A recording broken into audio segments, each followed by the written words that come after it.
Anyway, let me share with you the story that I wrote. I wrote this Dear Recovering Soul story a couple of weeks ago.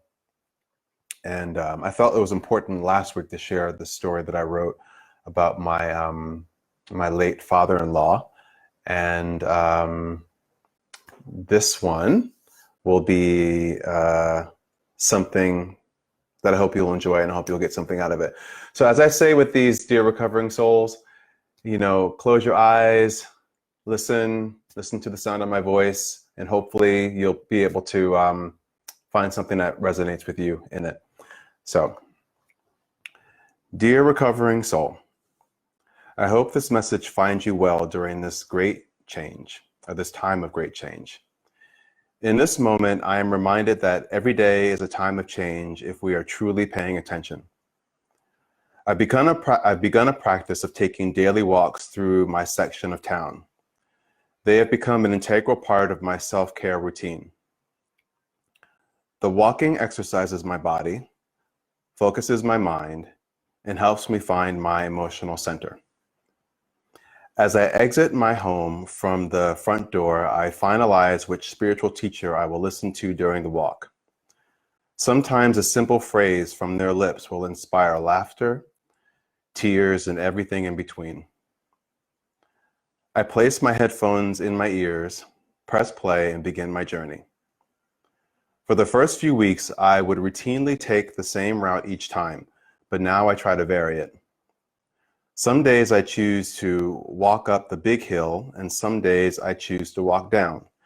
Some days I walk the hill near the beginning of the track or save it until the end.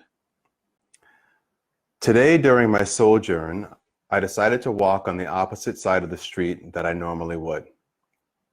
That simple decision changed the way that I experience my sacred time with nature and my environment.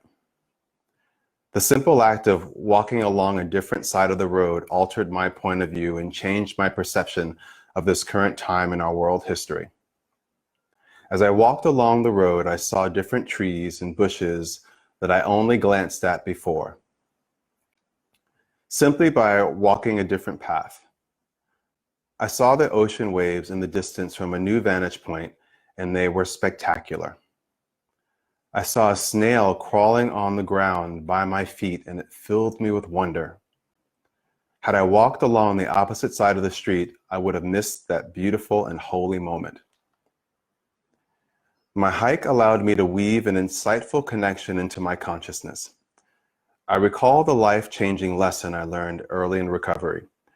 I remembered that I didn't just have an issue with alcohol and drugs, I had a problem with my perceptions.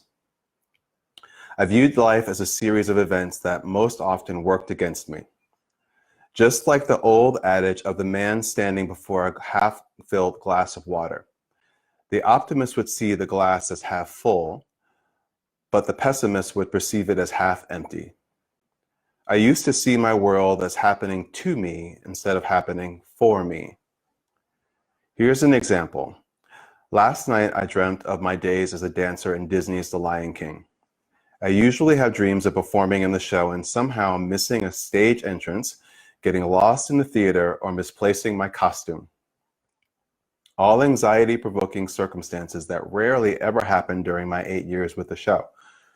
When I was hired back in the year 2000, I was still under a short-term contract with the Metropolitan Opera. The Met refused to release me from my contract, and for a period of time I was commuting back and forth between New York City and Toronto. It was an incredibly stressful time. I was full of worry and anxiety, partly due to my excessive drinking and drug use. My perceptions of that circumstance was, they're treating me unfairly because they're forcing me to honor my commitment. I was in full victim mode. I could only see what I perceived as wrong in that circumstance. I couldn't see that my word was important. I was blind to the true meaning of commitment and professionalism. By sticking to my victim story, I turned a blind eye to how blessed I was to be employed by two different renowned artistic institutions. I refused to focus on the blessing of the 2 paychecks I was earning during that period. At that point in my life, I wasn't ready to see what was truly there. I made up my mind, which made me inflexible to the winds of change in life. My early days and years in recovery taught me to challenge my perceptions of circumstances of my life. I was taught by very wise people to question my perceptions and consider the possibility that there may be another way to view any circumstance in my life. I can choose what I believe. I can choose how I will experience any event in my life. This is a lesson I keep learning every single day as I grow older. My daily sojourns gave me a new way to frame this experience of the pandemic. Because I have been invited to slow down, make my outside life smaller, and my inward life expand a bit more, I get to experience something new, something as expansive as the world around me. I get to change my mind. I get to see something I would have missed if I was standing somewhere else in my life other than where my 2 feet are planted. I get to perceive this time in a whole new way.